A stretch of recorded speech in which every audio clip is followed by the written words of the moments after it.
And it's time now for the interactive segment. And you know how to join the conversation. It's on facebook.com/joininzonetv. On Twitter, it's on joininzontv. And on WhatsApp, the number is 0560800000. Please don't call. Send us a message of what you think, your opinion on the issues discussed. And let's have a very, very beautiful conversation on the interactive segment. And so hundreds of voters could not participate in Thursday's special voting exercise, mainly due to omission of their names at various polling stations. Most of them, according to the Electoral Commission, did not go to the polling stations where they were registered. Now, even though another exercise is scheduled for Sunday, December 4, for affected voters to cast their votes, the EC seemed to suggest affected persons are to blame for the situation. Now, Deputy Director of Communications at the EC, Yusuf Ayuba, says the Commission has educated all stakeholders and applicants on the processes. He again suggests it is common knowledge for voters to cast their ballots in the constituencies and polling stations in which they registered. And the question I ask, is the EC's position justified, and who is to blame for poor knowledge of voters on the electoral process? On my part, I'll first talk in relation to the EC. Gone are the time before elections where we had more education on communication platforms like TV, radio, but this time is not as it used to be before. Now it's more of the political parties and their agenda and their policies through the adverts they communicate. So I feel the EC has not done proper and much education for electorates to understand the voting process. And also on the part of these voters, looking at the special voters, you know, some of them, they just take, like, they act as if they are being ignorant just because they feel like they are reluctant to vote. So on their part, they should have also gone the extra step to know what they should have done as voters and know where their station is and prepare themselves. I think the Electoral Commission couldn't do more of publicity. That has caused this problem. And then on the other side too, I also think the voters themselves, I mean, it's something they should know that if, for example, you are voting in this constituency, you should know that you should come at this time so that you come and vote. So yeah, I think both parts didn't play their role. Well, I do agree with the EC. It's general knowledge. You should know where you're supposed to vote. But then again, the EC should have done a much better job on educating them as to where they should be voting and all. So it's a 50. The blame is to be shared by both parties. As an individual, I know where you register, they are going to give you, at least you are going to know where you're supposed to vote. So if the time is due and then you have to go and vote, I mean, you should know better than putting the blame on the EC. There hasn't been much education for we as electors to vote, but since I know where I registered, I know where I'm voting, and I know the processes from the times we were taught how to vote and the do's and the don'ts, so I'm okay.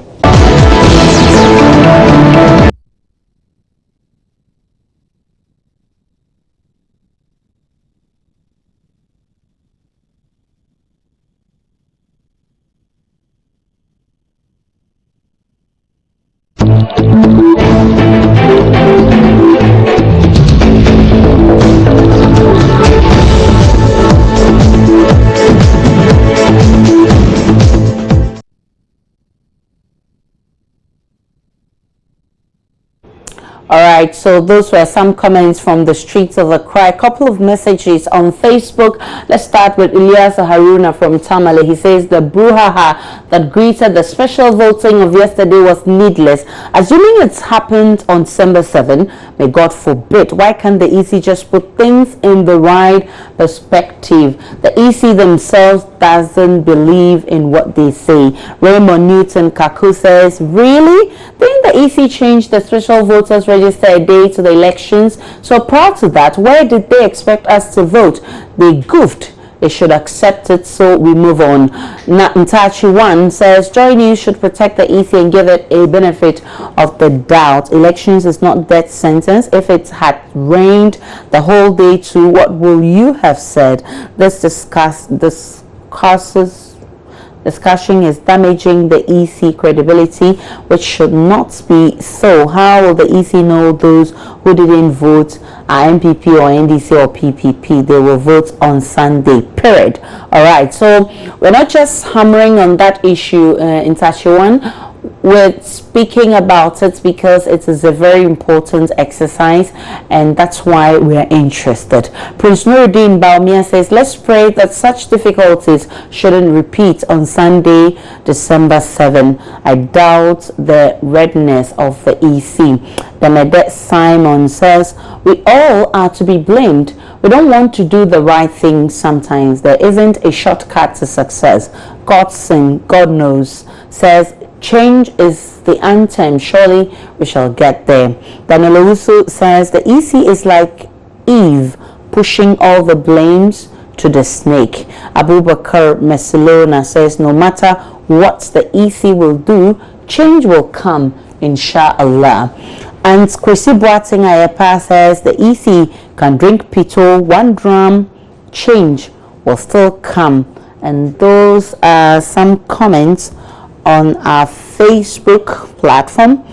On WhatsApp, there are a lot of messages coming too, and this is from Pa Mensa from Tadi. He says, though EC is to be blamed for not doing proper filtering, but the political party should also stop the interruptions. And this one is from Lucas from Doma.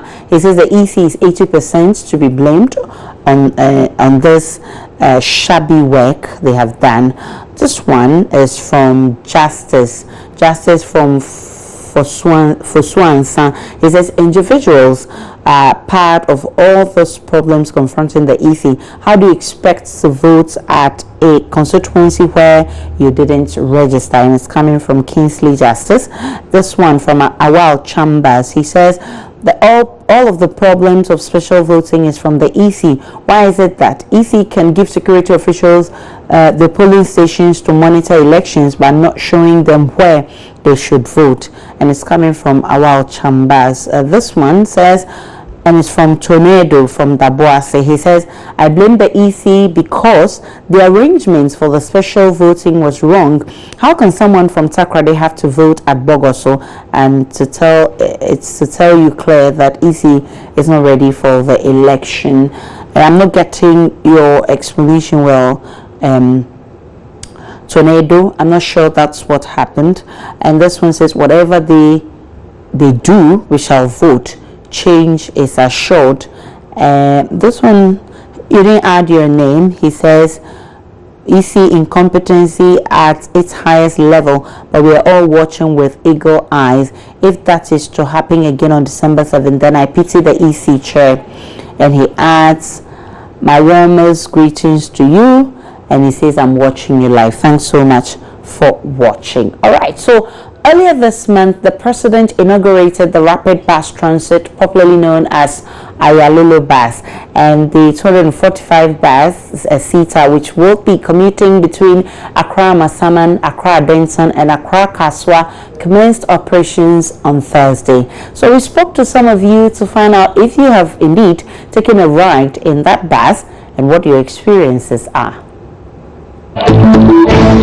As a student, if you are going to school and there's a whole lot of traffic and that kind of bus is available, then it will save time. So it's very interesting. Honestly, I've never sat in any of them.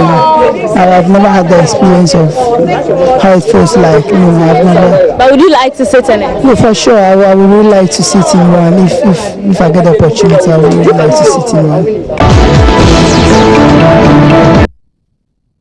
So those are some experiences we gathered from the streets of Accra. We'll be expecting to get more as the days go by, as you also patronize the Ayalolo bus. But let's check messages on our Facebook platform. Kwesi Boateng Ayepa says, I know that system is a mode of transport well operated in the Western country, but has a twist in our country. In our country, there's a bus system which was inaugurated to get political votes, forgetting about the fundamental principles that guide its operations. Elias Haruna from Tamale, he says, have they now fully insured the buses? What a way to render our gallant drivers jobless. Those buses are what's called stopgard, but desperate measures by the government. Kojo says, yet they claim no jobs have been created. It's probably animals which are going to be working in the schools and hospitals being built, not to talk of those employed during the construction. Hashtag lies. The Mede Simon says, I'm yet to experience such, but judging from face value is just wow. Can't wait to be in it one day. Now Prince Nuruddin Baumia says, this can't influence my vote. John Mahama, your days are numbered. Hashtag change is coming. Daniel Owusu says, there's no rapidity on our roads. And Elias Haruna from Tamale says, he says Masa Jai. And Elias Haruna from Tamale says, have they now fully insured the buses? What a way to render our gallant drivers jobless. I think I've read this message already. Isaac Nanasari in that Pokwasi. He's asking a question. He says, in that Pokwasi traffic, that's what he's saying. And Jay Willie says, yet to experience, cause I haven't. And Kofi B says, not to. Anyas Makara says, earlier this month, when your message is not when and how. He's asking how to get in touch with that bus. And a lot of the messages are also on WhatsApp. Tornado says, it's true, because I know someone who's security personnel at Second D, but his name was not in the registered polling. Say, so you're still clarifying the issue with special voting. All right, thanks. Lucas Doma says, at this time, Bas, it's very disturbing. Ghana needs jobs for her people, not buses.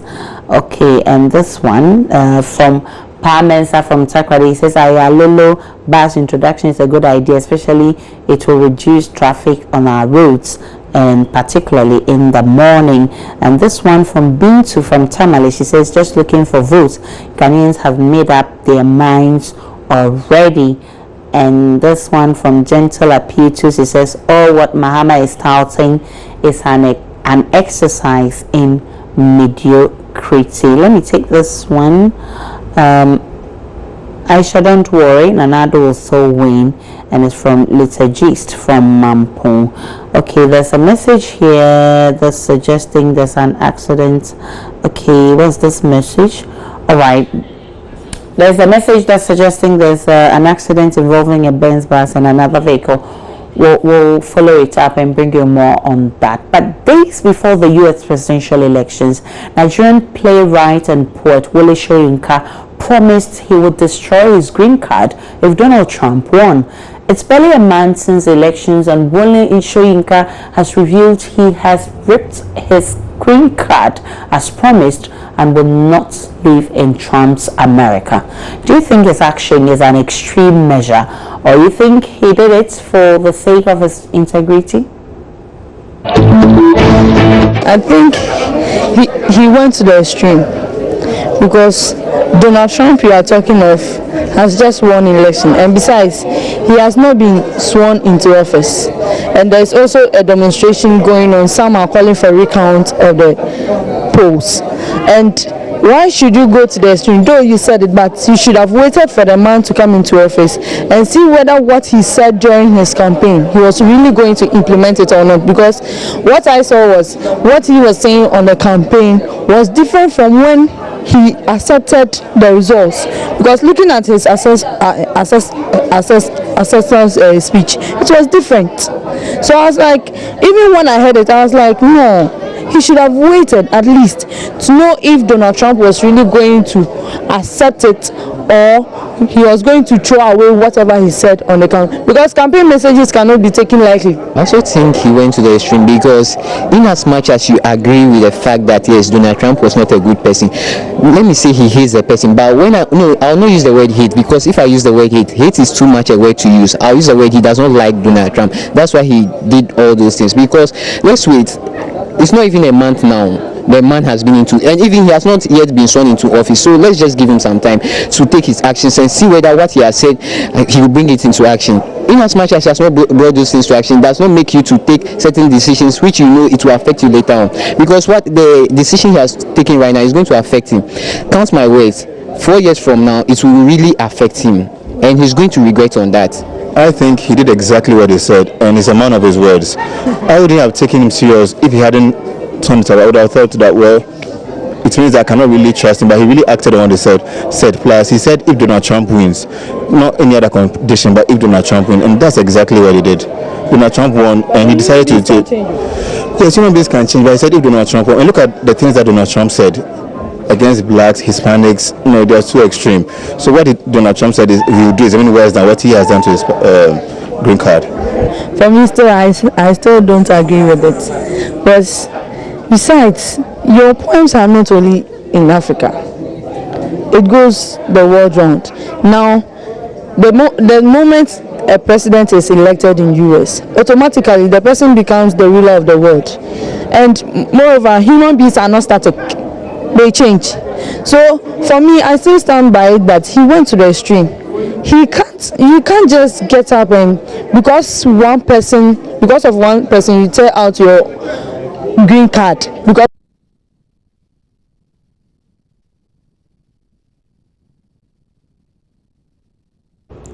Okay, so those were some comments from the streets. Let me hear from you as well. And as I'm reading some messages on Facebook, Michael Aaron in Tabua says, Massa, it's pressure from Nigerians. I'm sure he has learned that nobody can dictate to God on any issue. I feel bad for him. If Trump banned his entire generation from US, then we shall say he is a racist. Raymond Newton Kaku says he can burn all his clothes, none that I care about. I'm thinking about the queue at my popular Wachi joint tomorrow. Elias Haruna says it's his own cup of tea. The man has won. The wind of change blew in America. It blew in Gambia today. And this one says he plays to the gallery. That is all. Ain't got no right. So those are some messages on Facebook, on WhatsApp. Kedria from Obuasi says, why worry about this man, even though he has been an icon in Africa, in African literature, but why did he support a gay, abortion, and Monsanto presidential aspirant? He's just ashamed of his, all right, I think those words are a bit harsh. And this one says, even the citizens will not do this, how much more you, someone who is going to be a burden? And that will be for the interactive segment.